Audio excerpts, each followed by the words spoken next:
What is up? Welcome into this Monday morning edition of Pushing the Pile, brought to you by FanDuel Sportsbook. I don't know what to every do with moment myself. more as you're just slopping zins all over the ground. I am a mess. I'm an Yeah. emotional mess. I'm a physical mess. I'm a little sleep deprived. I don't have anybody to talk to about the way that I feel. I'm glad to see you today so we can get into this. But I'm not sure I'm the happy right Monday. guy to talk to It's about not this. Victory Monday. You guys squeaked by the Jaguars with a backup quarterback, and we lost in the nation's capital. It was. I do feel bad because, and we'll obviously get to this game that I think we're talking about, because after the Bears scored, I'm like, oh shoot, we're about to have a Victory Monday, because obviously the Packers won earlier. I was like, oh, we're about to have Victory Monday. We're about to have a little Victory Monday, both kind of down to the wire wins. Yep. This is going to be fun. And then, well, fate intervened. But before that, we're going to into a little first off the ball segment where one of the weirdest stories I can remember, Anthony Richardson took himself out of the game, not by injury. And I thought every Colts fan, everyone watching at home, when he tapped his helmet after he ran, got hit kind of near the hip injury that we saw him have a few weeks back that caused him to miss a few games. Everyone's like, oh no, he re-injured it. No, it turns out he was just tired. After the game said, got to be honest, I was just tired. Have you ever seen? When you are the guy who is on the roster for the main reason of being the physical Adonis that you are, if you're Anthony Richardson, we can come up with ways to rationalize you not being accurate with the football, you not having an understanding of advanced coverage, you not having the ability to change plays at the line of scrimmage because you don't have a lot of experience. One thing that we can't do as football players,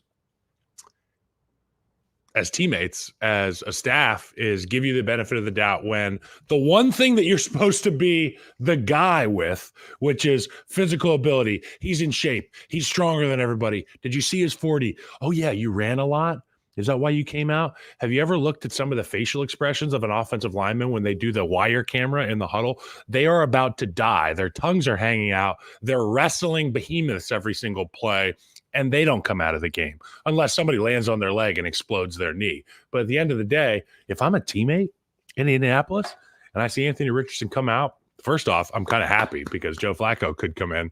But in all seriousness, if you're our starter and you take yourself out of the game because you're out of breath, I have a lot of questions. What did you feel about that? I thought it was nuts. Yeah, and I just assumed he tweaked something, right? And he could have, not to say obviously he goes to sidelines. He easily could have just said, I tweaked something, right? You're supposed to be the specimen, bro. But you saying, and it wasn't like, oh, it's third and long, we're backed up in our own territory, anyone can come in and hand it off. It was like third and long, but it was scoring range. Third and doable in scoring territory. Second half of the game that against a division rival that you need to win. It's not like if that's like any time to nut it the F up. And I don't even know if we could say it, but honestly, nut up. Yeah. I mean, I just cannot fathom. It speaks volumes about you as a leader. Yes. When you take yourself out. I think that's the biggest thing, is not to say that he wasn't tired or whatever, but it's like, we know you're tired. You're not throwing the football else effectively. You're obviously going to run the football all over the place. Yeah. You're Anthony Richardson. You've started 17 games of football in your entire life. We give you the benefit of the doubt with some of the other stuff. This is supposed to be your lane, okay? This is supposed to be where you take over games. If you're supposed to be in shape. If you're tired, that's okay. There's 10 other guys who are tired in the huddle. Maybe let them know you're tired. Maybe tell them in the huddle. Maybe take a little bit of a break, a breather. You can't come off the field, though. Just the fact that would even enter your mind is in and of itself a massive, massive red flag. Okay, NFL and CBS tells me they take running backs out of the game after long runs and a lot of use. They go and grab oxygen on the sidelines. It's just usually you don't have quarterbacks running like running backs. Go watch the game last night. Go watch Caleb Williams running for 64 yards every single play in the backfield before gaining 7 yards. He doesn't take himself out. I don't think he's as physically gifted as Anthony Richardson. What's the excuse there? No. What's the excuse there? Because if I'm an O lineman and we're getting into the enemy territory with an opportunity to score against a division rival who is leading in the division by one game, I'm doing everything in my power to stay on that field. Now, we don't know if he was hurt. Maybe he was covering up for something and just saying he was tired. Maybe he has something else. Yeah. Here's another. I really hope so. Here's another give Anthony the benefit of the doubt situation. I didn't like having Anthony Richardson be the guy that you trot out there for that game anyway. I thought Joe Flacco gives you a better chance to win, and he does. But I understand the rationale of having this young leader, this young 4th overall pick, be your guy. I understand developing him, Shane. I get that. But when he takes himself out, he made the decision really easy for you. He makes the decision really easy for you. Yeah, we'll get to that game in like a full breakdown a little bit later, but I do think that's just a thing that the fan base will turn on you.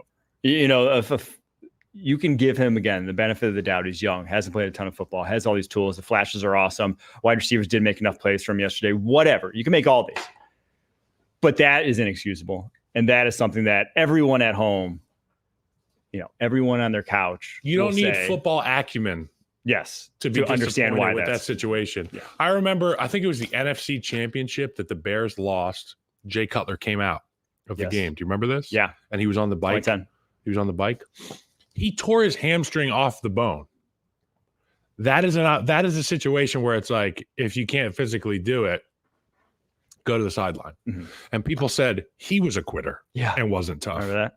I wonder what they'll say about Anthony Richardson, and then they'll hold these quarterbacks to the same standard. I don't know. It rubbed me the wrong way. Who was it? Then it went to Todd Collins. Then it went Caleb Haney. This was before my. Before your time. I was probably a Packers fan. That was when I was thriving. I was actually watching in a room full of Packers fans, or room full of Bears fans. So I enjoyed that one quite a bit. All right, we're gonna get to the slate here in just a second. First, gonna take a quick break. It's a team almost too good to be true. You guys ain't ready for us. Kick your game day off right as the Tops team tackles all the biggest headlines around the league. Who's got 2 thumbs and loves this next segment? Sunday mornings on CBS Sports Network. What an absolute week of games. Week 8 was a full slate, no buys this week, and it was only the 4th week since the year 2000 where we saw 5 game-winning scores in the final minute of the game. Washington, October, witching hour. Arizona, this is on brand. Green Bay, on brand. In Cleveland. It was great. The witching hour. Chris Hansen was in his bag. He was going off during that, and rightfully so, because there were some wild endings, but none wilder than, unfortunately, the Bears going down 15-18 in Washington on a 52-yard Hail Mary. Hey, look, we knew that whatever happened in this ball game, it would be magnified because of the 2 guys that are quarterback, the storylines, these 2 franchises flipping the script. You know, Washington ownership that's a new regime there. They got the right guy at quarterback. We get flexed in this 425 window. I thought it was going to be Mariota all week.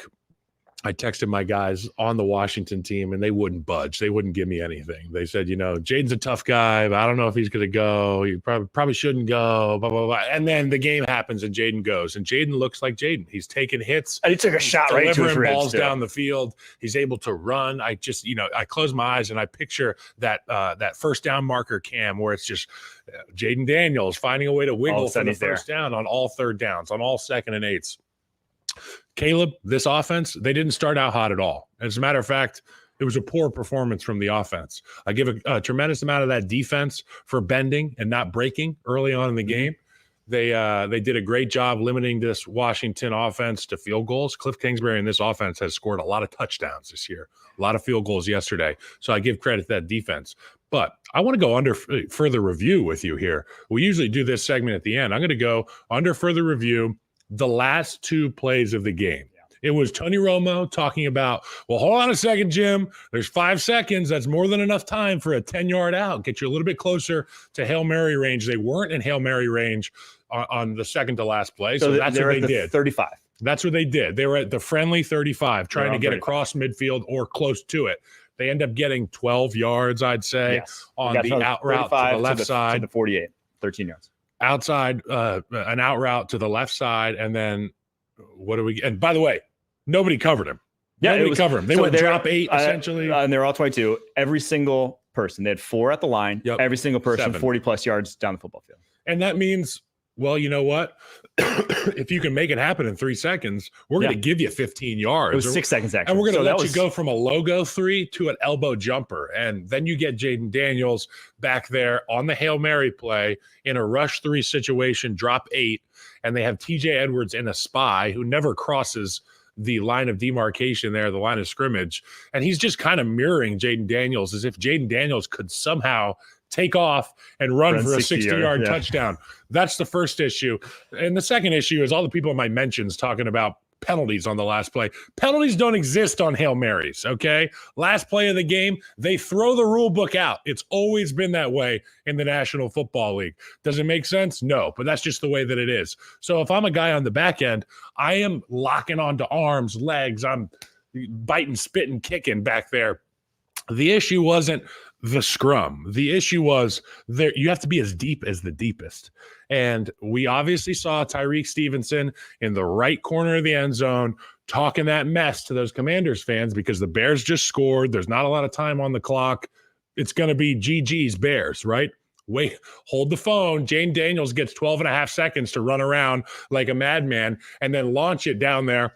Tyreek Stevenson, late on arrival to the scrum, tips it up. Noah Brown, touchdown.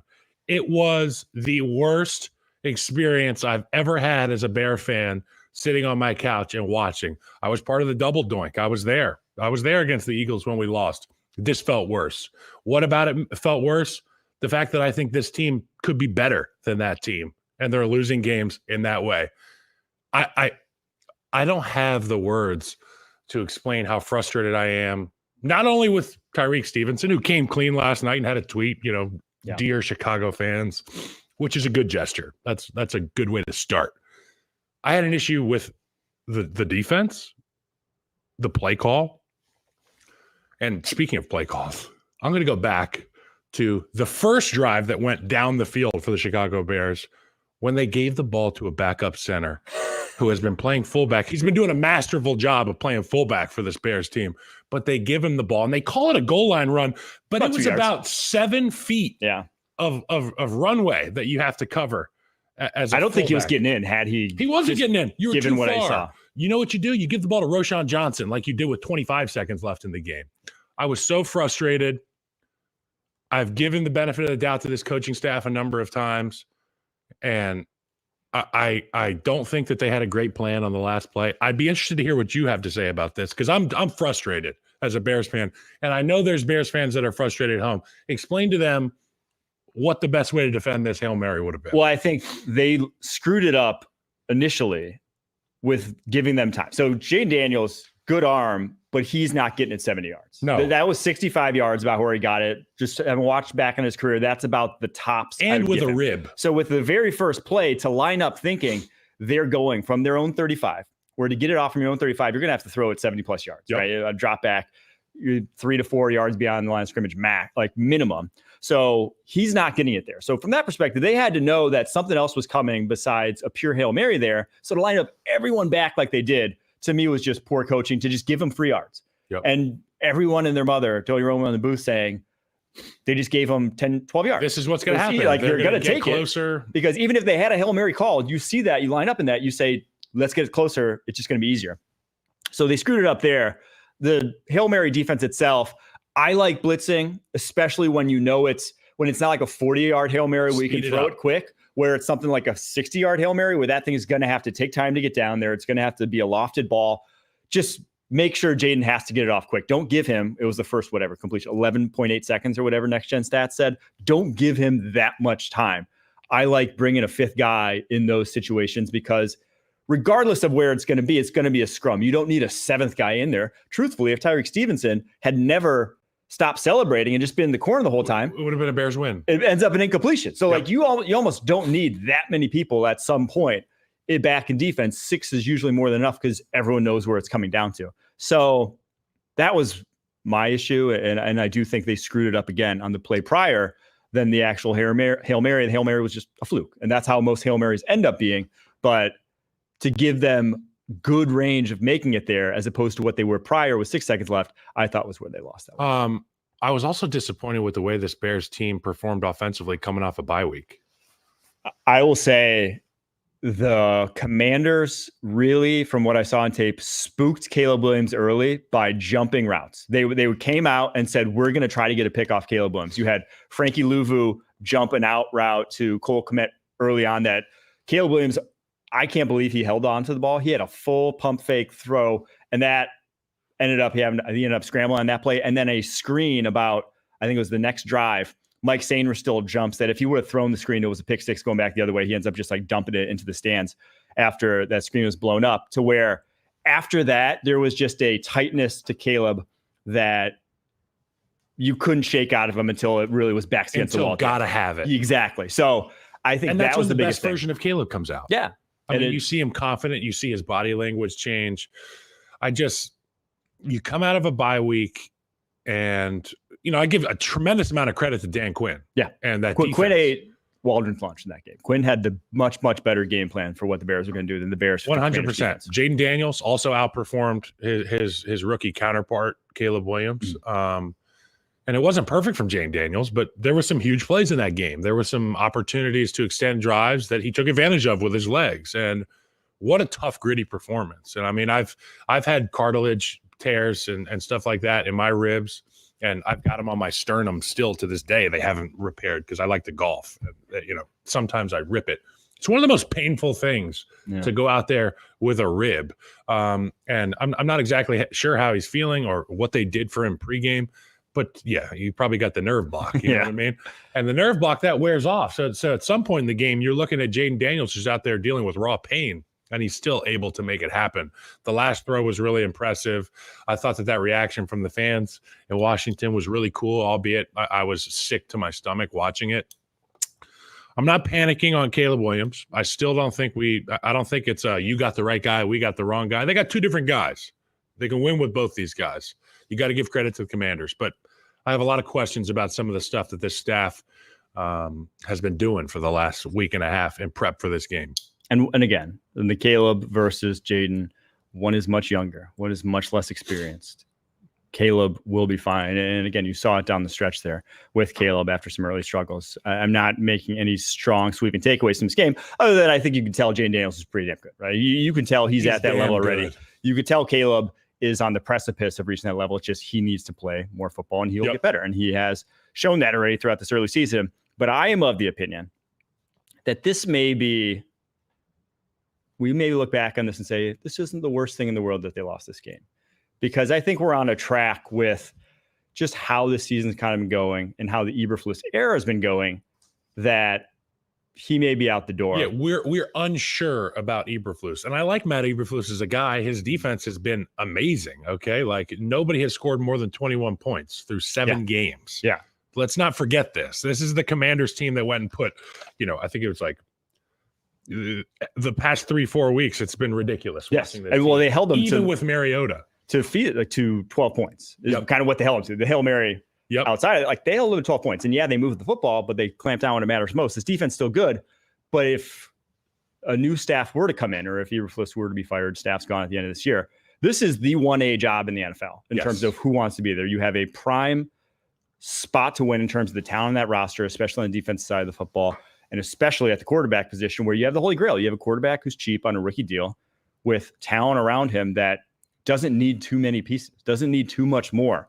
It just needs him to develop. And so every offensive coordinator worth of salt would be licking their chops to go into a situation like that. So I think it does immediately become a very, very attractive job if they were to move on from Eberflus. And this was, we always said at the beginning of the season, this was kind of the easy stretch, right? They before the gauntlet begins. So it was always kind of the warm up before the second half of the season. Now, we didn't expect the Commanders to be this good, but next 2 weeks is kind of the end of the warm up. Cardinals, Arizona, Patriots. Yep. And then from there, it goes Packers, Vikings, Lions, 49ers, Vikings, Lions, Seahawks, Packers. Not a single team below 500. The final, 8 games of the season or 7 games of the season? They better be right now with a wild card at 5-2 in the NFC, because the NFC is kind of the house with how it's played out. Well, a wild card at 5-2 already, and the Bears sitting at 4-3. they have to win these next 2 games to realistically have a shot, because you can't expect to go too much better than 4-4 in those final 8 games. Yeah, I mean, that's a really tough stretch, and you would hope that the experience gained in the first half of the season will pay dividends for Caleb Williams in this offense. But, the one thing that kept rearing its ugly head was the protection issues for Chicago. And also, these linemen are dropping like flies. Every other play, it's Tevin Jenkins on the ground. It's, it's another guy on the ground for the Bears. And you can't expect to have these backups in there and have a formidable protection plan and have guys that can stand up to NFL rushers every week. And Caleb's running around there like Fran Tarkenton, if I'm being quite frank with you. And I think he did a really good job dealing with that. And I give him credit for not being the guy that throws his group under the bus, but it hasn't been good enough. It just hasn't been good enough. I was really disappointed last night as a Bears fan. I was looking forward to that game very much. But I'm not part of the Bears, so it doesn't really matter what I think. All right, let's get to the Ravens at Browns. Another insane game as Cleveland goes and wins 29-24 as 9.5-point dogs. Over hits in that one as well. 53 points on the board with a 43.5-point over-under. 7+ point dogs this season are now 9-11 straight up. I mean, what are we doing? It's insane, the parity that exists around the NFL, and it's insane how much better Jameis Winston was than Deshaun Watson. Yep. I'm going to get right into my upon further review because this is mine for this week. And it is the gaslighting that surrounded the Deshaun Watson saga in Cleveland.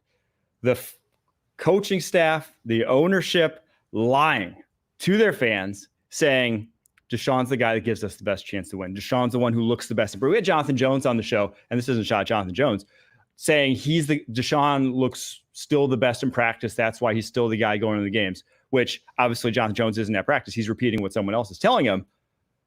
Whatever someone else is telling him has to be a lie, because there is absolutely no chance that was true given what we just saw from Jameis Winston going 27 of 41, 334 yards, 3 touchdowns, only 2 sacks. So he had more yards than Deshaun's ever had in a Cleveland Browns uniform. His 2 sacks were tied Deshaun's low for the entire season. So more yards, fewer sacks, and had more points in the second half alone than Deshaun's put up in any game this season. And yeah, the Ravens pass defense underpowered, but this is without Amari Cooper. Criminally underpowered. They were down 2 corners, Nate Wiggins, Marlon Humphrey. Those guys were getting cooked on the outside. But Jameis made plays in this game. Found open guys. He completed passes. He kept the offense in rhythm. He gave the Cleveland Browns a chance. And we've talked about this week in, week out. It's like, what kind of prayer circle do we have to devise to get Jameis Winston in the starting lineup? And you could hear it from that tunnel shot and the speech we heard from him. These guys don't even have logos, okay? They don't even have logos on their helmets. It doesn't matter. They have Jameis Winston at quarterback now. We talked about this Browns team as if they were a good roster at the beginning of the year. Yeah. And if Deshaun Watson can even sniff any of the success he had early on in his career, this would be a real team. Now you're looking at the Cleveland Browns, and they may be a real team with Jameis Winston. They beat one of the powerhouses, the Baltimore Ravens. It was awesome to watch. Obviously, the Ravens could have come away with this one. A drop interception by Kyle Hamilton ends up being the dagger for this team. But Jameis and the Browns won this game. The Baltimore Ravens didn't lose it. Jameis and the Browns won the football game. He did. And again, to kind of hammer home the point, no one in their right mind could have seen these two in practice and said Deshaun's the better. Like, it was so far and away better quarterback play that it's just, as a fan, you went 1-6 to feed your owner's ego to start the season, because he couldn't admit that they made the wrong decision on Deshaun Watson. The word is hubris.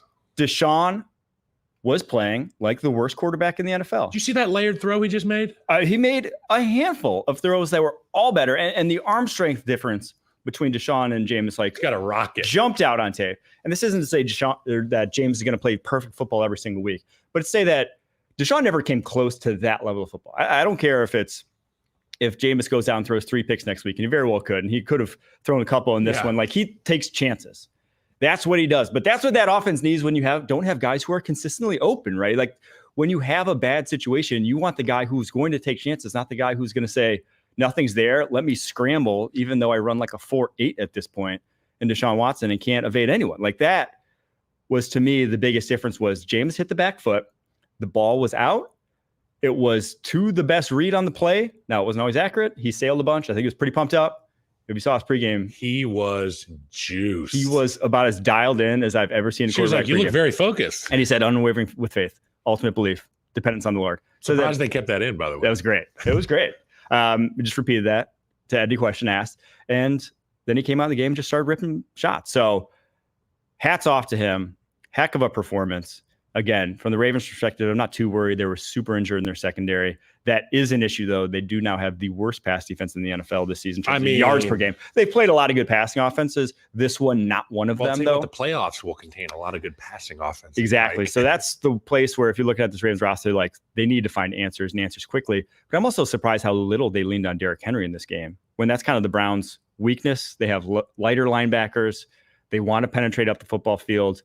And they had a 47-21 run pass run split, and only 11 carries for Derrick Henry of those 21 run plays. If I got Derrick Henry in my roster, I am pounding the table for him to get at the very least, bare minimum, 18 carries. I need 18 carries from Derrick Henry to kind of set the table for this offense. And especially the way the matchups were with this defense, where they have speed at the second level. Those guys can run. They have a great secondary. They're light, though. They're light, whether it's in the second level, whether it's at the line of scrimmage. You can run at them as teams have. It's crazy how going into this week, you could have said Lamar Jackson is the MVP, top of the pecking order. Maybe number 2 is Derrick Henry, right? Mm-hmm. I mean, you could make an argument for that. It's the polar opposite with this defense. They've got all these guys. They've got really good players. They stop the run really well, but like you said, they're the worst in the NFL at stopping the pass. And as you and I know, as the season goes along here, those passing numbers are going to matter. I know that they can run the football effectively and stop the run, and people talk about you can run and stop the run. That's how you win championships. But it's 2024, bro. People throw the football all the time. And if big plays cost you, that's how games are won and lost now. Yeah, definitely some worries. But again, Marlon Humphrey and Nate Wiggins, when they're back, different pass defense than Jalen Armour-Davis, who was not looking. Well, I'll tell you what, you weren't playing against the damn Philadelphia Eagles receiver room. You were playing against the Cleveland Browns minus Amari Cooper. No. Okay? It's true. So, perspective here. Yeah. All right. Let's get to the Packers at Jaguars, where the Packers eke out a 27-24 win. McManus. Jordan Love. McManus' second straight game with a game-winning field goal to start his Packers career. Kind of a wild start for him. But Jordan Love goes out with a groin injury, I believe. It didn't look anything major. It was obviously, he tweaked it early in the game, kept in, tweaked it again, and then they're like, hey, let's get him out there. Malik Willis came in, and all that guy does is win games. He's a fourth quarter comeback, led 3 scoring drives for them. One was fake. One came off of a Trevor Lawrence fumble. They were like 6 yards away. But the other 2 were legit. And I want to talk about what Matt LaFleur dialed up with 1:13 remaining, the game-winning score. If we have the clip here, we may not. The Y leak. It's undefeated. They ran a play-action Y leak with 1:13, and the Jags bid on it. If you want to see what poor coaching is, Y leak throwback on the defensive side of the football, it's biting on a play-action fake with 1:13 left in the game. That was Y leak's undefeated. When you get that. So when I say Y leak, it's when you have the front side guy. Tight end is on the right side. He goes down the line of scrimmage, acting as if he's blocking down, and then he gets lost in the trash, and then he goes in front of the second level defenders, and the next thing you know, that second level defender's like, oh shit, that's my guy. He's going the opposite way of where you usually think a play action boot, you usually have all the routes going to the boot side. He's going against the boot side. Yep. And that's why they call it a little throwback. Yes.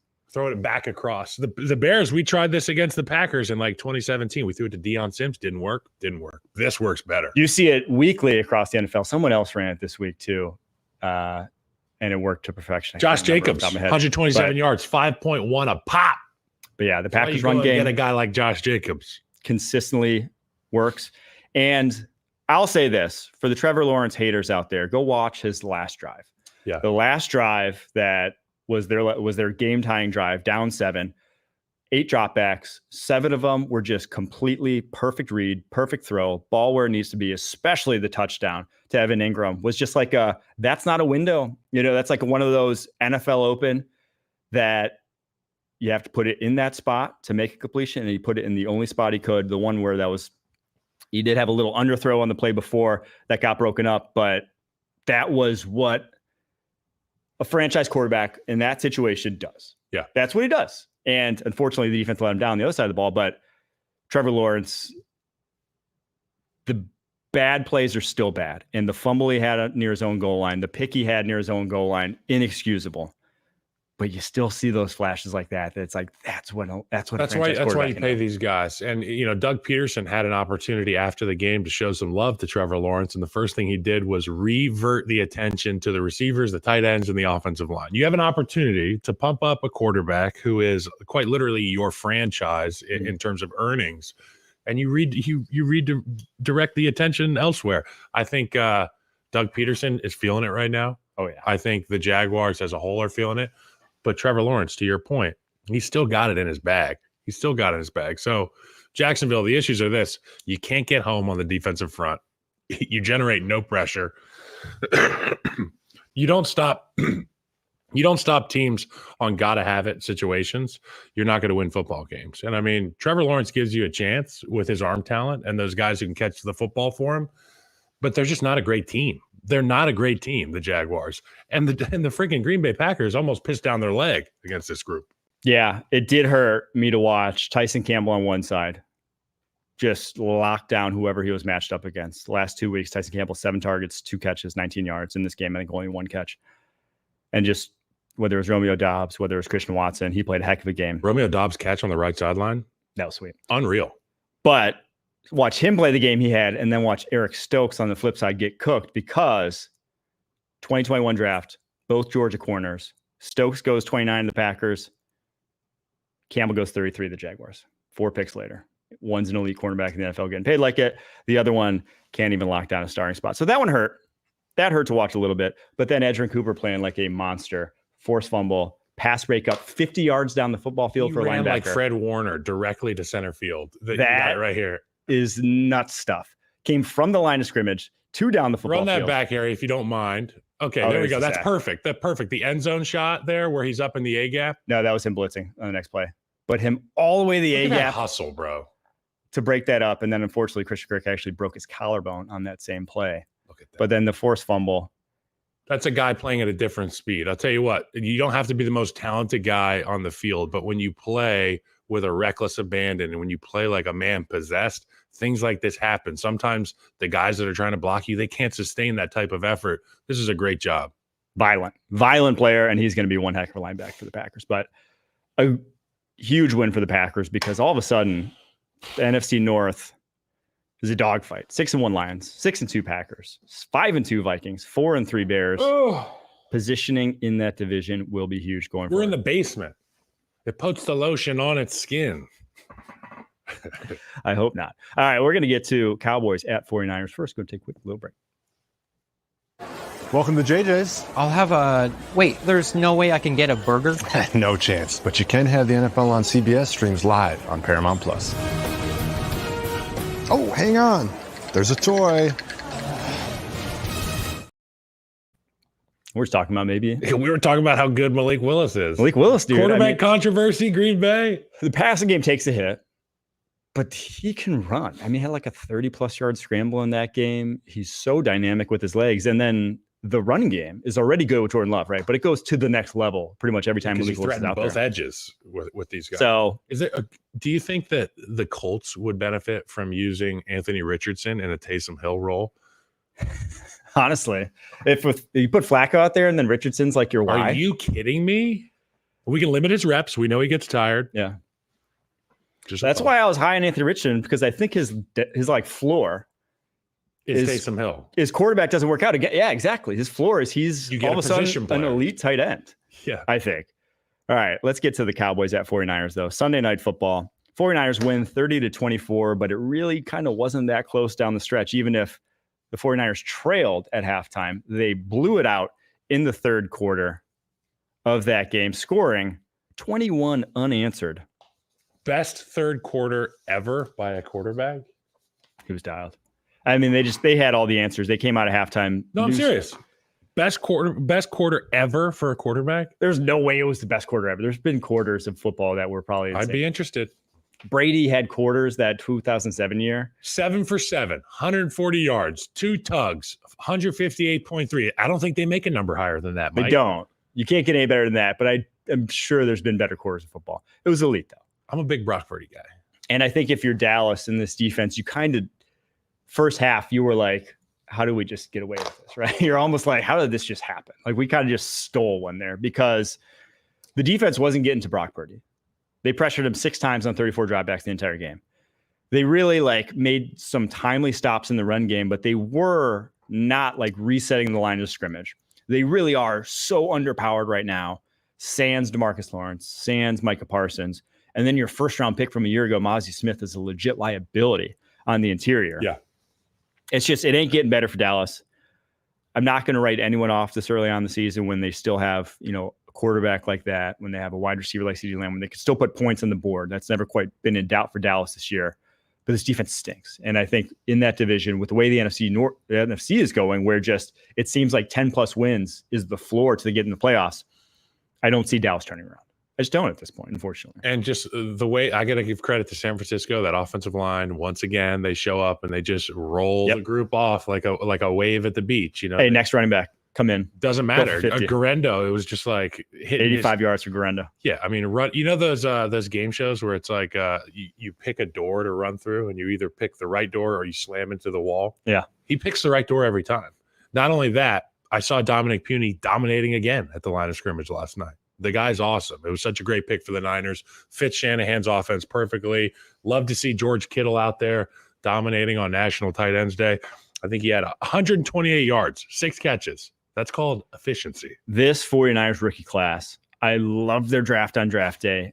It's looking even better right now with the way Puny's playing, with the way Malik Mustafa's playing. He had an in-zone pass breakup. Mustafa's a freak show. And then got in on, I know he got ran over by Patrick Mahomes. Everyone doesn't matter. Everybody's been ran over by Patrick Mahomes. He tackles about as good as you could expect for a rookie safety. That guy flies. You remember the clip of Sean Taylor in the Pro Bowl hitting the punter on the right sideline? Yeah. That's the speed at which Mustafa plays the game of football. And I think it's infectious in that Not building. Everyone does. I think it's infectious in that building in particular because there's a guy in the middle of the field who wears 54, and he plays the game at a different speed.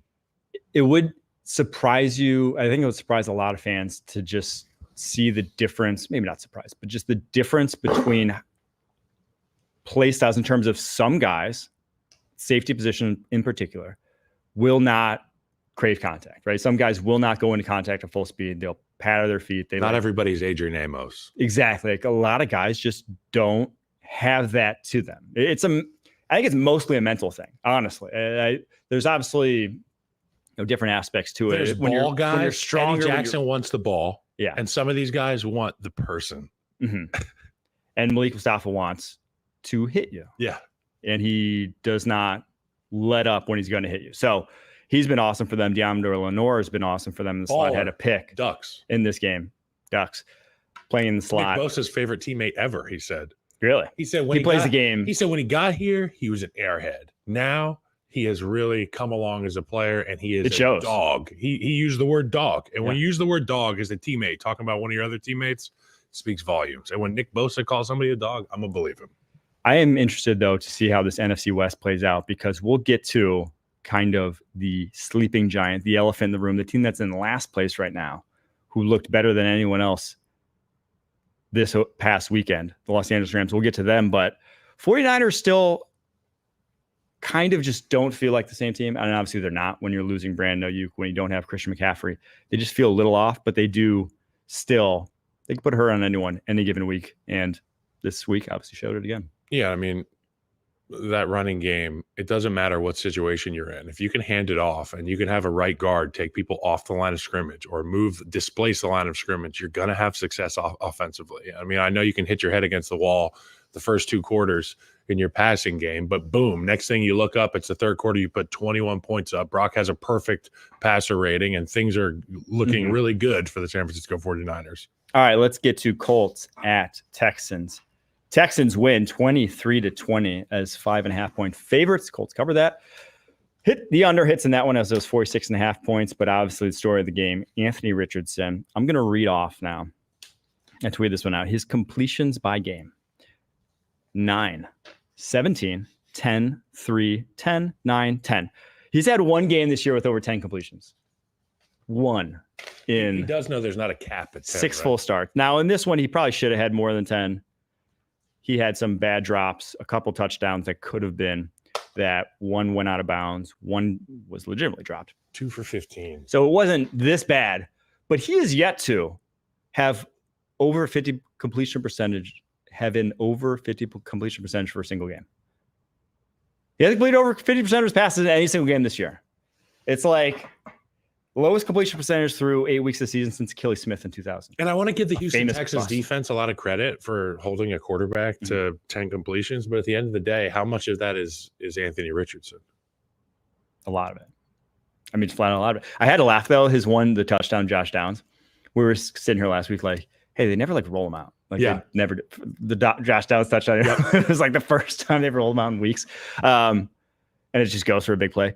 But I do just think it just looks so bad with him in there. Like at this point, I hate to say it. It feels like the Cleveland situation without the crimes. It feels like the Cleveland situation without the crimes, where the coach is like, this is our guy. This is who we're playing. It's like, I don't believe you, bro, because when Joe Flacco's in the game, I see half a dozen receivers getting action. I see the offense moving in rhythm. I see the offensive line taking advantage of run looks when they get it because the boxes are lighter against Joe Flacco. I just don't.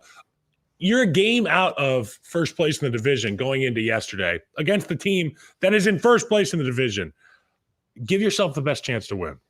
And I agree that he needs reps, but that's not always the only way a quarterback can develop. And what we've seen from him from week 1 till now is zilch in terms of development, right? Like there's that guy that played the Texans in week 1 coming off the shoulder injury, first game back, looks no different from the guy we see today, from the guy we saw week 1 shoot last year. You know, there is not show me one part of his game that looks better. Yeah. There's not. And so, yeah, I know people need to play football, but sometimes if you're not developing playing football, then you got to go to a plan B. There's got to be something else, some other plan of attack that can get him where he needs to go. And sometimes that is telling him, hey, this is not, and when he's, again, taking himself out of games, there's got to be a messaging like, this is not good enough. And you have, like, we need to see something from you. And sometimes that can just happen from a wake-up call for a guy and put him on the bench for a few weeks to see. I don't know. I don't think it's right now, but I do think it will be soon because all I think about is there were some, it ain't getting any easier the next few weeks with the Colts. You know how hard it is to block a 3 technique? Probably impossible for me. So if you're blocking a 3 technique and you're having a successful offensive drive and there's been 10 plays on the drive and you've stopped a bull rush and you stopped the inside out, you ran them by on the chop club, you know what I'm saying? You're going to be tired. And I remember having plays that I knew were gotta have it plays, 3rd down or red area, or we have an opportunity to take the lead on this drive. Your tongue can be dragging on the effing floor. You can't take me out of the game. Yeah. The only way I'm getting out of the game is if somebody blows up my leg, lands on me, and I hear a pop. Like, you got to come out of the game. I was disappointed. I was really disappointed in that. Colts now 4-4. Obviously, the AFC a little different in terms of the playoff picture and who's going to make it in terms of the records, but they're still on the outside looking in at that playoff picture because you have the Broncos, Chargers, Ravens all above 500 currently for the wild card spots, and their schedule coming up: Vikings, Bills, Jets, Lions. 4 straight games where I assume there'll be dogs in all 4 of those. Yep. The Jets won TBD, but it is in New York. The Jets. So we haven't even gotten there. We shall see. We shall see what's going on. You but put again, Anthony Richardson because he's mobile, right? Because he can get out of the way of pressure, because he's big and strong. Well, he gave up 5 sacks yesterday, and he threw for 10 completions. I wonder what that meeting's going to be like this week. And I wonder what the quiet conversations in the locker room, particularly in the O-line section, will revolve around. All right, Chiefs, Raiders. Chiefs go on the road. Take it home, 27-20. Not quite the shellacking predicted via the Kermit the Frog social they whooped their ass again, okay? But they did. The Raiders have never beat the Chiefs in the stadium. The Chiefs have never lost in that stadium. They played more people than the Raiders. They won the Super Bowl there last year. Honestly, not much to write home about in this game. It's just like the Raiders kind of stink. And Patrick Mahomes was good. And Gardner Minshew, when his back's against the wall, dude makes plays. Like he was making plays in the fourth quarter. Didn't do much of that before that. But I think the Chiefs team's they're a house defensively. They're not going to make too many mistakes on the offensive side of the ball, despite a pick in this game that was off of a tip pass.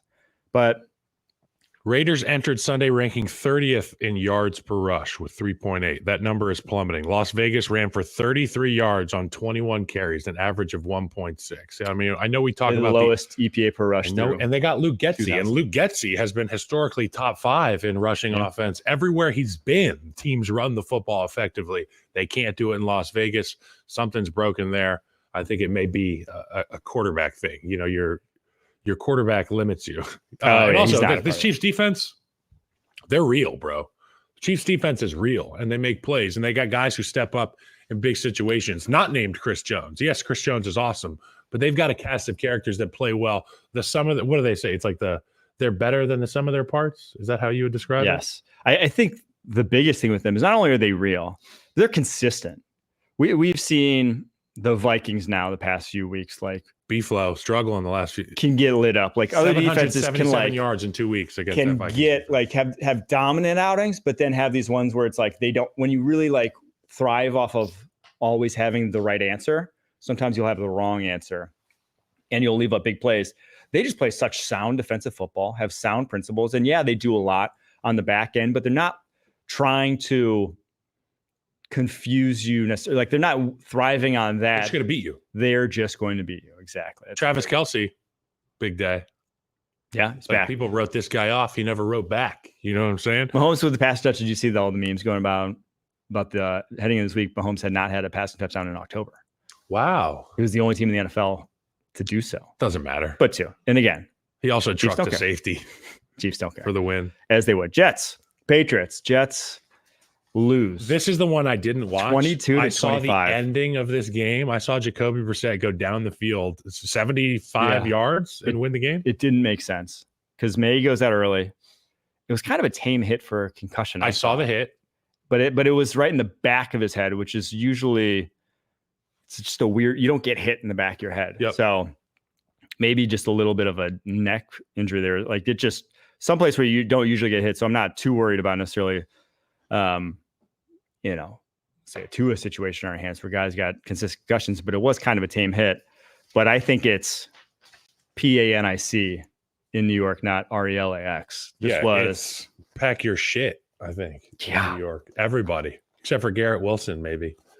Because, I mean, I got to give a hat tip to the Pats and their secondary. They played fantastic. They did exactly what we said they would. They had Gonzalez follow Devontae, who played a heck of a game against Devontae, and then had Marcus Jones follow Garrett Wilson, who played a good game. Not quite as good of a game, but they had a great game plan to just basically, whether it was a third down, money downs, those sort of things, they had brackets on those guys. They said, go anywhere else. Rodgers didn't want to go anywhere else. He wanted to go to his two, teacher's pets in that offense. And when it counted the most, graphic, he couldn't find them. And when the Jets needed to stop the most, they couldn't make it. So if you're a Jets team at this point, it's a mirror. It's look in the mirror time, because this was not in any way, shape, or form a game you should have lost. It just wasn't. I will say this, though. Drake May still look good. Can we get the Drake May throw that he had?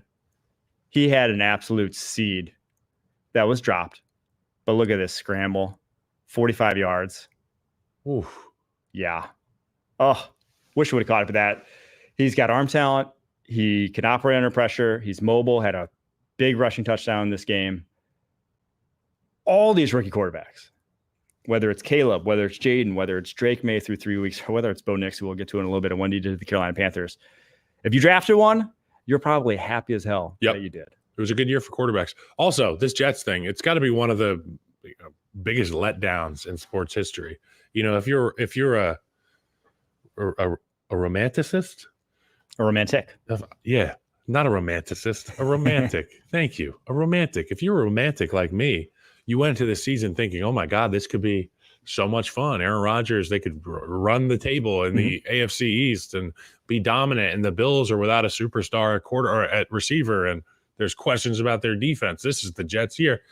And then you fire your coach, and then you lose the next few games, and you look the way you did against the Patriots, and you lose the game in the way that you did against the Patriots at the end. It was your defense that ended up fumbling the bag, and the offense has been fumbling the bag. So there's just fumble there for the Jets. It's not romantic. Turns out it's a horror film we've been watching this whole year, and I hate to say it, but everybody's done in New York. Yeah, it's pack it up.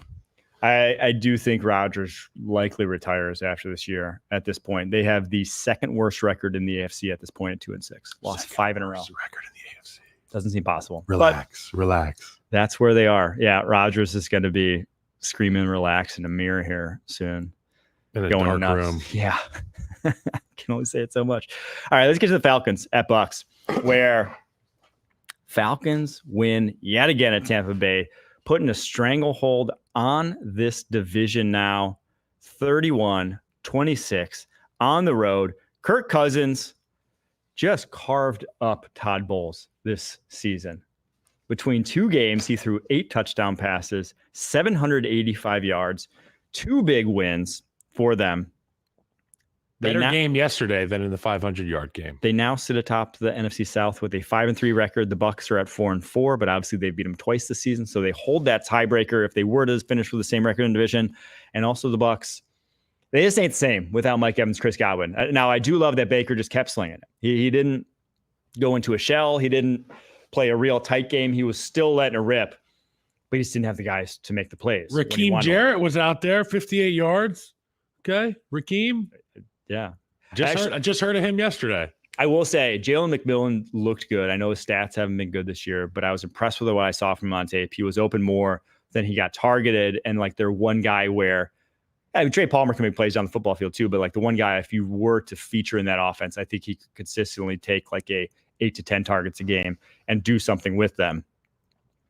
But that's like Otten's an okay tight end. I know his stats were good yesterday, but it was more product of scheme. He's not a guy. Exactly. He's not a guy you're going to feature. Bucky Irving's awesome at running back. If I'm Tampa Bay, I'm ditching this RBBC stuff. He is the lead back in that offense. RBBC? Running back by committee. He's just so much more impressive on a down-to-down basis than RBBC. Don't search that in Google. Yeah.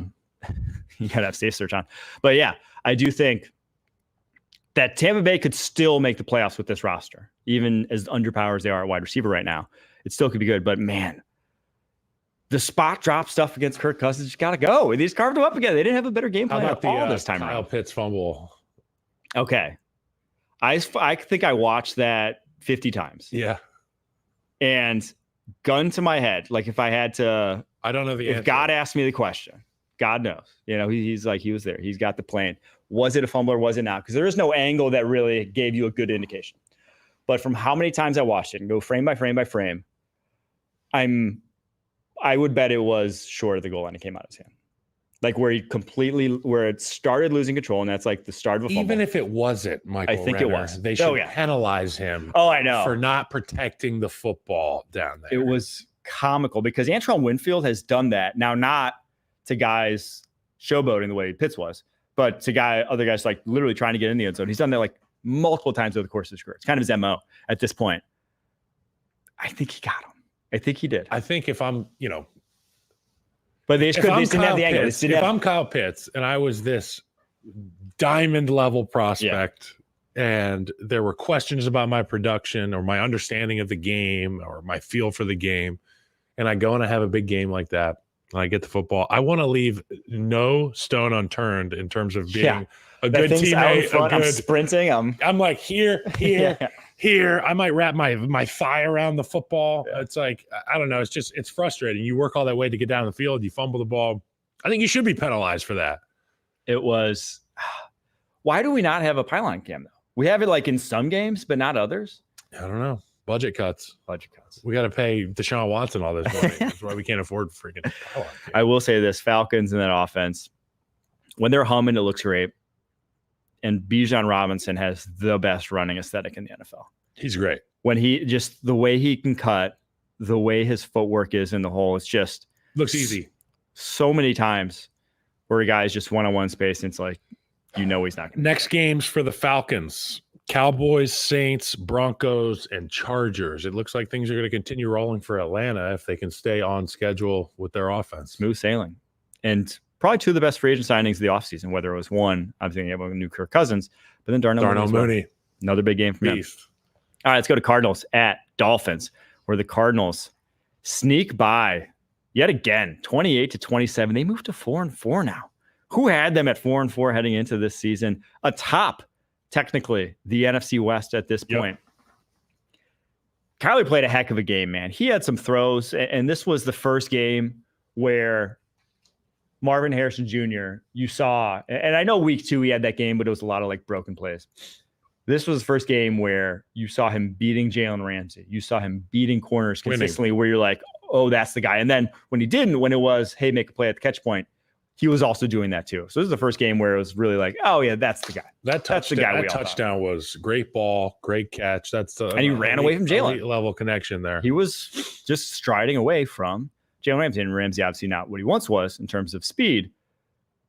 But that's an NFL corner still playing good ball. It's not like that's running away from a nobody. So great play there. And then I have to give a shout out to Kyler Murray on this big throw down the stretch. He played awesome. But this throw on a 3rd and 4 scoring drive, I hope we have the clip, where he threw under pressure, probably like 5 seconds, not 5 seconds. That's an exaggeration. A good full second before Marvin Harris Jr. was ready to make a play. I guess we don't have the clip, unfortunately, but it was. Well, that's anticipation. That's what reps with one another does. Yes, that's and continuity, again, repetition. That's getting a feel. And for people that thought that Marvin Harrison and Kyler Murray were going to step off the bus week 1 and have 350 yards together, that's just not the way that things work. That's an anomaly. It's not like Jamar Chase, Joe Burrow. Okay, these guys didn't have any time with each other. Now they do. You're starting to see it happen. Marvin Harrison involvement early in the game. We've noticed this trend. Early in the game, you keep him in mentally, and then he can make big plays for you. It really was jarring, though, watching Tua operate that offense compared to Huntley. Yep. As much as everyone wants to say, is it Tua? Is it McDaniel? I think it's like a very symbiotic relationship, right? I don't think that either would be who they are without the other necessarily, but they are perfect for each other in the respective offense. But I will have to say this. I do wonder, had Tua not had the concussion, there was a screen on the final, I think it was 3rd down of the game for the Miami offense, that I do wonder if you watch this play, Tua really kind of takes it early, doesn't want to get this hit. If he would have hung in there, it's wide open, man. They got a convoy. So that throwaway is the Aaron Rodgers 2024 throwaway. You can see him. It's a half-hearted throw. It's a bailing out from contact. That's a guy who does not want to be hit right now. And understandably so, Tua. Like, you go out there and play. We got respect for you. I mean, whether or not we agree with you playing, that's not us to say. But, stuff like that happens. It makes you wonder, is he shying away from the contact? Yeah. And it's not like Tua's been Mr. step into contact in the pocket. He's not Josh Allen. He's not. No, but we're going to notice Richardson. It more now. But that one, with how impactful it was, again, that would have been a game kind of winning play for them had they converted that. It's worth noting that he didn't. And Miami defense, Mike, 389 yards, 6.3 yards per play. You can't win in the National Football League when that's your stat line. Yeah, they're front 4 right now with all the injuries they've had. And just, with what they lost in the offseason, it ain't getting the job done. When you have an opportunity to get your starting quarterback in there for a prolific offense, and that's what it's been with Mike McDaniel and Tua Tagovailoa, you get your quarterback in. All you need is your defense to show up a little bit. We're going to score some points offensively. You know how this thing goes, but they can't. They can't stop a nosebleed right now in Miami. This is the kind of thing that sinks seasons. Like, you have an opportunity to get your quarterback back. We're not past halfway in the season yet. But you go into next week and time's ticking and you lose that game. The defense plays the way it does. You have no faith in this football team now. Yeah. The rest of the AFC East after the Bills, 2-5, 2-6, 2-6. The Bills could fart their way the rest of the season and walk into the playoffs. Yeah. Bills look great. All right. Let's get to the Titans at Lions, I believe. This is going to be a long breakdown, long recap. I know. Let's get to the Panthers at Broncos, actually. Okay. Because I want to talk a little Bo Nix. Because best game of the year. We now have 3 quarterbacks worth, all 3 of the rookies that have actually started a bunch. They've all played this Carolina Panthers defense. Unsurprisingly, all three thrived, although Jaden Daniels got hurt in that game before he thrived. But it was Caleb Williams' best game of the year. He went 20 of 29, 304 yards, 2 touchdowns. And it was Bo Nix's best game of the year. 28 of 37, 284 yards, 3 touchdowns, and 2 of his best throws of the day, one to little Jordan Humphrey, one to Troy Franklin, were dropped. So he could have had even a better stat line on the day. That's if you're, again, Bo Nix has had up and down rookie year for sure. But this is a sign where it would be tough to fake that kind of game. And I know it's Carolina Panthers. A lot of people torn him up, but it'd be tough to fake that kind of game as a rookie in terms of him ending up being horrible, right? Non-starting caliber. I'm not saying he's going to be a franchise quarterback, but that looked like a starting quarterback in the NFL. Yeah, and you get guys stepping up. Cortland Sutton's been a guy that stepped up for a number of different quarterbacks here in Denver for a while now, for a few years, and he's never been that marquee name in the receiver room, but he went out there and he had over 100 yards for Bo Nix. He's a guy that you can rely on in this offense. I've never spent any time with Cortland Sutton, but from watching him on tape and seeing what he does week in, week out, I have a lot of respect for the guy, and I think that Bo Nix has something to work with there. As for Carolina, Bryce Young goes out there, throws a couple touchdowns. What did you see from Bryce Young in this one? It wasn't horrendous. Now, he still has the highest percentage of dropbacks, probably in NFL history, that end with him sprinting to the sideline, throwing the ball just so he doesn't get killed. But he made some big-time throws. I mean, had some real deal throws down the football field. Now, again, a lot of it was garbage time at the end, too. He had some guys not make plays for him when he could have. But it was probably the first time where he didn't look like the pick he had at the end was Tommy Tremble just shit in the bed. So it was like he turned around and I don't know where, couldn't locate the ball. It was right where it needed to be and he couldn't locate it. So that play was tough. And there were some other ones in that game. But he got better this week. But he looked better. It was probably the best he's looked since rookie season, got the Packers. Bryce. So can't help the fact that your defense sucks so bad. The defense does suck so bad. All right, we're going to take a quick break. After that, we're going to get to Eagles, Bengals, Bills, Seahawks, Titans, Lions, Saints, Chargers, Vikings, Rams, a lot of one. Jeez. Practice. If you love football, this is the best time of the year. This is as big as it gets. The stuff of absolute dreams. Eagles, Bengals, a much anticipated matchup turned into a blowout as the Eagles run away 37-17. And if there was ever a game decided in the trenches, it was this one. The Jalen Hurts pressured only 4 of his 24 dropbacks. They had 5 tush pushes in this game, enough 23 on the season, 18 successful. They're actually converting at a higher clip than they were a year ago. So the Kelsey tush push, maybe it's the combination. They're still got it. This guy Cam Jurgens is pretty good. They still got it. But for the Bengals, when they didn't have T, you just saw basically Jamar Chase. They had to turn him into the slot receiver because he was not going to get a downfield route that did not feature a safety planted firmly over the top of him.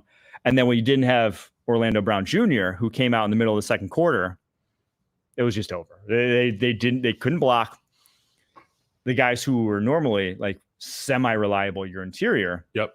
They were getting their ass kicked. And then you have Maris Mims getting taken to town by Nolan Smith. He's had a rough go. And then you go back up left tackle, and all of a sudden it was just too much to overcome for this Bengals offense. And on the flip side of the ball, though, I do think Eagles, again, I mentioned their offensive line, pass protected really well. But it's probably the most complete game. They look legit. This was their most complete game by far that we saw from them. The first probably encouraging signs I've seen from this offense.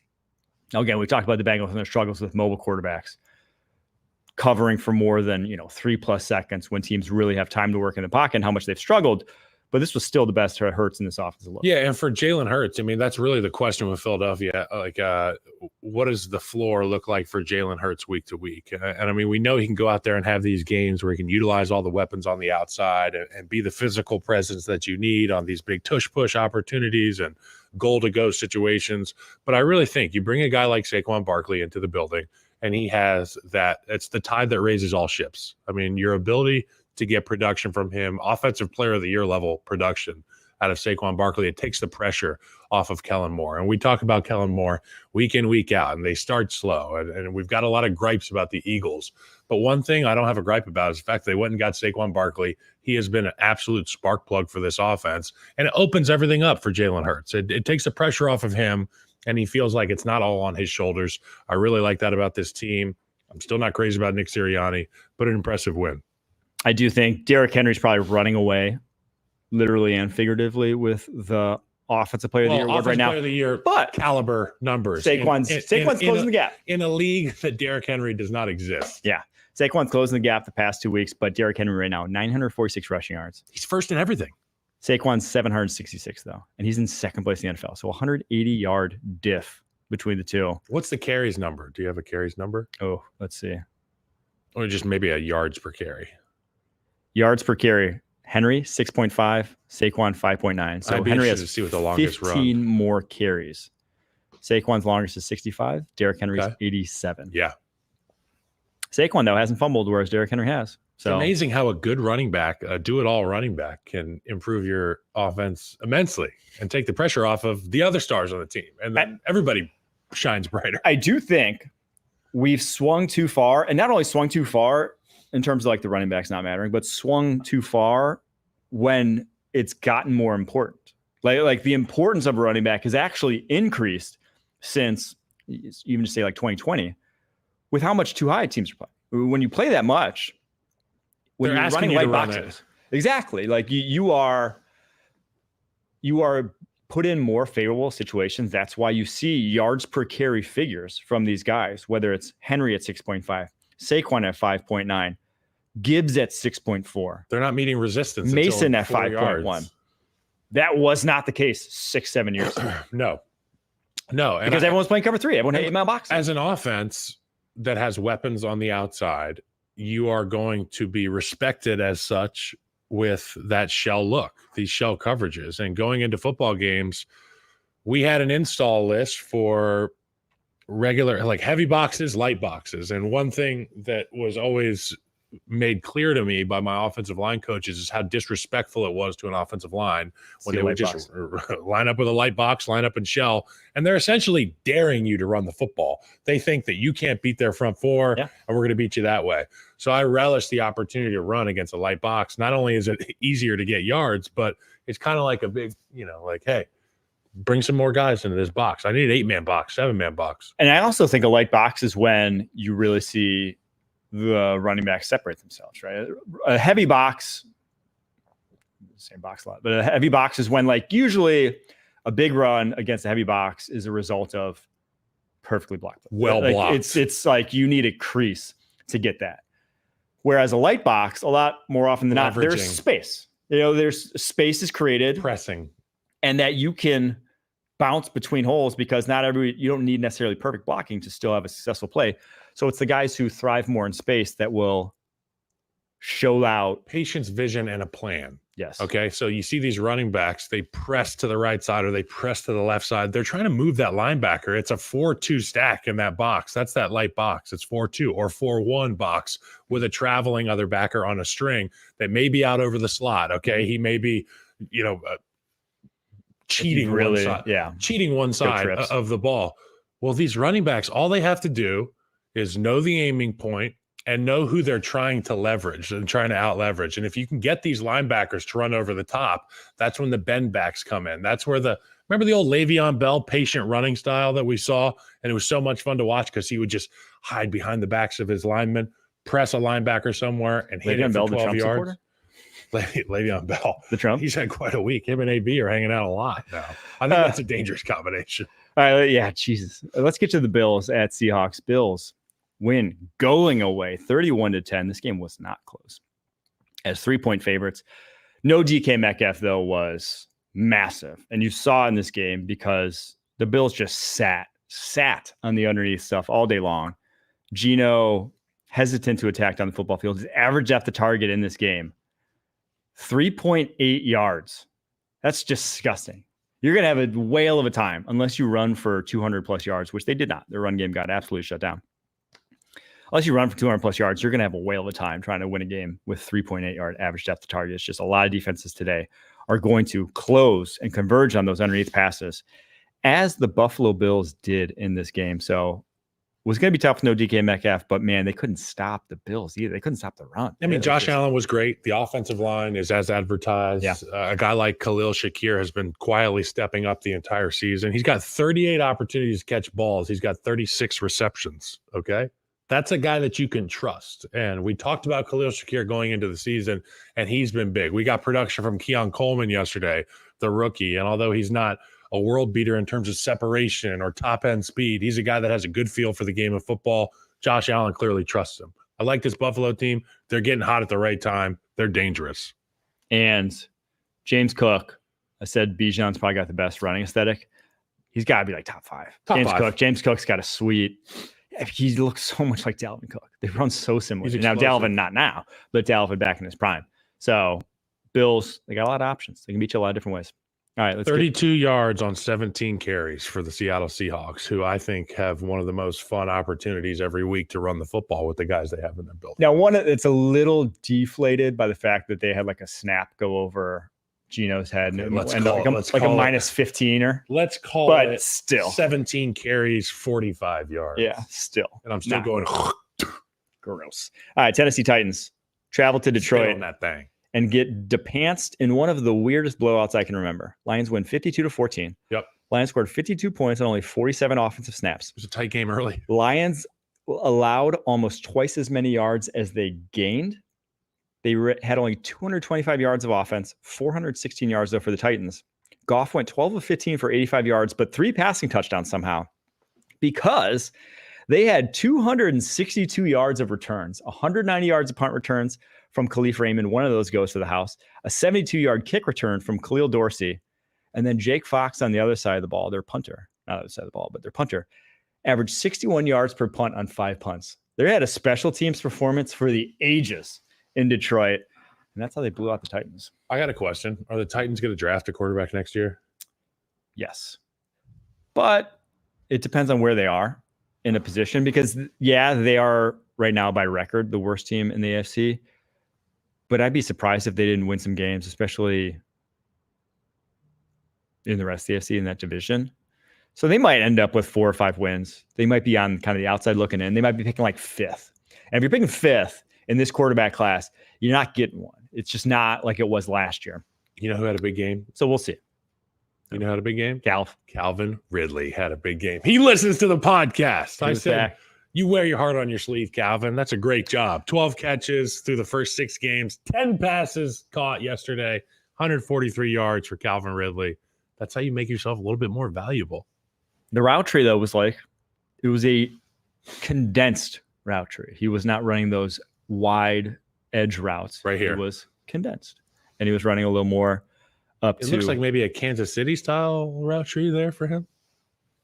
In front of the offensive line. Yeah. Going to run. Yep. Much better game from him. 10 catches, 143 yards for the highly paid Titans wideout. All right, let's get to, we got a few more here. Saints at Chargers. Chargers win going away 26-8. One of my favorite plays of the weekend. Stay off my quarterback. You tweeted it out. Bradley Bozeman saw Nathan Shepard taking down Justin Herbert late in the play. And now I don't want to say it was for sure dirty. I don't know I think he was holding on to him when he threw. Here's the explanation. Couldn't necessarily see that he threw. Here's the explanation I got. And I'm gonna read this out. So this is Colin Saunders, who I played with in Kansas City. Mm-hmm. He's on the defensive line with these guys. So Colin said, blank. So he's responding to Emmanuel Acho, who said, this play was dirty as hell, just blatantly trying to injure Justin Herbert. No place in the game for this. Absolute trash. Colin Saunders said, blank. If you actually watched, you'd see that he hit him right before Justin underhand flipped the ball to the running back to avoid the sack. He thinking Herbert still had the ball. Yes. STF view with that lame ass shit, bro. So when you're face down, but it's hard to say. We don't know that as O-linemen. All we see is our franchise quarterback on the ground getting groped and twisted. And I think Bradley Bozeman did exactly what you're supposed to do. And to be quite honest, I hope he got some eye gouges in. I hope he found some soft meat. You know what I'm saying? Peel back the shell, get some soft meat. He won't do it again. I'd love to see that from Bozeman. I don't think anyone was in the wrong. Like I think it's football. Shepard is in a situation where he cannot see the ball. He is face down on his legs and has been there. When he got there, the ball was in Herbert's hands. So what does he know what's going on? You're not going to look up to check, does he still have it, and let him wriggle free. You're going to try to take him to the ground. Yes. And from Bradley Bozeman's perspective, you're going to protect quarterback. So I don't think, again, just an unfortunate situation all around with how the rules are in the NFL and how just it works. People love to see linemen standing up for quarterbacks. Football. I love that. So I have no problem on either side, but I will just say this. Justin Herbert's in the freaking zone of late. The past 2 weeks, this game had some dots. The throw to McConkey. The 2 throws to McConkey were awesome. The 2 touchdown throws. McConkey gets 6 of 6 targets, 111 yards, 2 scores for him in that game. They're still not a high-powered offense, but man, this defense for the Chargers, can't say enough about him. I love Dian Henley, the way he's playing at linebacker, the way the secondary has kind of come together, despite, the output last year was darn near the same secondary. Now I know Christian Fulton played the majority of this season. He's been awesome for them. They have some upgrades there, but it's a lot of the same guys, just in a different scheme, playing a lot better ball this year. So got to give a hat tip to the Chargers and that defense. All right. Chargers going to get frisky here.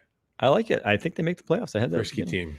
I still think this offense, though, good defense with a quarterback that can average nearly like 10 yards a pop. It just requires Herbert to play darn near perfect football, unfortunately. Well, if there is a guy that's going to show up and be darn near perfect, it's Justin Herbert. That's the golden boy. Yeah.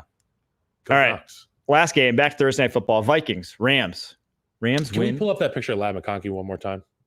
I'm sorry. We got to play a game. What does it look like Ladd McConkey does for a living? Plays wide receiver for the Chargers. No, gosh. Like a Pilates instructor? Oh, yeah, that guy runs the front desk at Cycle Bar. Yeah. Like he has the cleanest, warmest towels at 24-Hour Fitness. He's got the best attitude. He's a star employee. He's going to make PT. Employee of the month is just a bunch of Ladd McConkey picks. Okay, moving on. Thank you very much, Harry. Thank you for that. Rams win 30-20, but everyone talking about the face mask that was not called in the end zone first. It was a face mask. What's there to talk about? I mean, it was a face mask. It was in Sky Judge. Clear view. It's just giving me another chance to get on my horse about Sky Judge. There's an obvious penalty. We need a ref in the booth. Or like ref upstairs that is watching the play. And if within say 15 seconds on the next play clock, if he sees a penalty that everyone at home sees, that everyone knows is a blatantly obvious call, he just says, hey, we want to get it right. That's at the end of the day what we want, right? We don't want the UFL has a super challenge. Yeah. The UFL has a super challenge. So if it's like one of these, like last night, let's say, for example, in the Bears game. But see, they have like one super challenge. I don't think you need to have. Well, there's a hold on the Hail Mary. You call back the Hail Mary with the super challenge. Yeah. And I told you they don't call holding or Washington would have turned into, what was it, that Browns game where they were throwing bottles on the field. Washington would have burned to the ground if they But the Vikings play in their own end zone down 8 at the time would have been one of those things where it's like you didn't see that clear and present face mask, like not even just an inadvertent face mask, like a face rake. Mm-hmm. So that's where the Sky Judge comes in. And it's, again, everyone wants to get it right. It feels like a very light lift to correct calls that are so blatantly obvious that within, again, 10 to 15 seconds, one replay, everyone and their mother is pissed about the call. We can get it right. Have him sit right next to the unaffiliated neuro consultant that's up there looking for signs of concussions. You know, you already have that guy on a payroll. He's probably got a seat next to him in the booth. Let him do that. I like that. Sky Judge. I will say this, a rough one for the Vikings because Christian Darrisaw, his season is over. Cam Robinson? I don't know if you still got Sam Darnold as your quarterback, right? Are you winning it all this year? I don't know if you want to to get Cam Robinson, you're trading a pick, right? You're in a great spot with the Minnesota Vikings and with this roster and with JJ McCarthy being your quarterback next year and kind of the early reviews you got on him in the preseason, which were very good. You're in a spot where you're looking for year 2, year 3, year 4 of his deal. It's like, that's our window. It's great right now. Sure. But is one Cam Robinson? Yeah, like, sure, you're probably going to make the playoffs with Cam Robinson, but are you going to win the Super Bowl? I don't know. And if it's going to take like a fourth even to get Cam Robinson, that's a guy that's going to play a role on a team that could win Super Bowl in a couple of years and could be, a starter for you. So I do think that if I'm the Vikings, I'm more likely to be a seller than I am a buyer at this point. This game was more about the LA Rams than it was the Minnesota Vikings. I'm sad that it took us this long to get to it. 4 touchdowns for Matt Stafford, evading pressure, breaking tackles, finding guys down the field. Cooper Kupp, Puka Nacua back in this offense. It looks like they didn't miss a beat offensively. I give a tremendous amount of credit for Sean McVay for keeping these guys focused through all the injuries, trials, tribulations, and obviously 2 of the most important guys on the field, and Cooper and Puka having been out for some time for this team. But this group is dangerous, and they can score at will. And the passing attack may be the best in the NFL when they're right. Yes, I have to give a shout out to Nate Tice for this, because he tweeted out this stat. The Rams last year, when Puka was healthy and when Cooper Kupp was healthy, didn't happen a lot, 386 plays. But on those plays, 0.18 EPA per play, the highest would have been, like, just if you compare it across all teams in the NFL, far and away the highest. Not just the highest, would have been the 9th. That EPA makes sense to me. Would have been the 9th best mark for a single season since the year 2000. Got it. So when they're all healthy, this offense is not just good, it's like best in the NFL good. By a really detailed measurement. Yes. And now that's a small sample size, 386 snaps, but that's like, a third of a season that you got to see them. And then to do what they did, 30 points, and just kind of rolled, truthfully, against this Vikings team, they, at least right now, we're just comparing them across the NFC West, offensively at minimum, they look like the best offense in that division. Yes. Defensively, they're going to have to win some shootouts. That's going to be the case. They've got some rushers on that team. So you pair that offense with some rushers, and now you got a dangerous group, bro. But they all of a sudden have Jared Verse playing defensive rookie of the year caliber. I think if you end it right now, he is your defensive rookie of the year. So Los Angeles Rams, I know they're dead last in that division right now, but if I were to bet on anyone in that division going forward, I think just like with their odds, I think I would want a second half of the season win total. But I think they are primed to have a second half of the season that's, now again, barring full health. What is it about? But they go Seahawks, Dolphins, Patriots the next 3 weeks. Mm-hmm. And the way Seahawks are playing of late, and with their injuries in their offensive line, I think that's 3 wins for them. And I think all of a sudden they're back, and we're talking Rams as like a real competitor going into the Eagles game end of November. Do the last 2 games that this defense went out there and looked pedestrian for Minnesota, I'm talking about Brian Flores' defense, who was, we put the crown on these guys at the beginning of the year, similar fashion to what we did to Clint Kubiak in New Orleans. They've lost 6 straight now. So you look at the last 2 games against Detroit and against the Rams, they've had 77 points or 61 points put up on them, 777 yards, and both these quarterbacks have looked damn near flawless. Do you think it's more about the quarterbacks that they played or more about the performance of this defense? I think it's a little bit of both. If you look at the lines of the Rams right now, those are probably 2 of the, just again, right now, 2 of the top 5 offenses in the NFL, like that you would not want to play. And then outside of that, I think they almost have everyone's doing the stuff they do now. Like they kind of had a first mover, but you've seen a lot of their blitz packages modeling the line of scrimmage copied around the NFL. So it's not like this is new. It was new at the beginning of the season, but now it's kind of teams have a little bit more answers. So I think the dominance that we saw, I just don't think you're going to see that. But then also Blake Cashman's been out, and I think Blake Cashman's a big part of their blitz packages. And you've seen Ivan Pace in coverage be a far, far cry from what Blake Cashman is. Truly, you went from one of the best cover linebackers to a liability probably in Ivan Pace and what he does. So I think that has hurt them as well. One last thing on the Rams.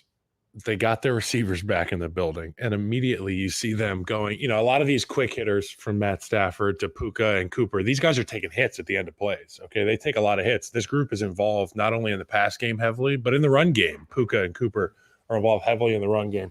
You talked about the number of plays that they have had together, like 386. Yeah, last year. And that's the best in the league last year when they're in together.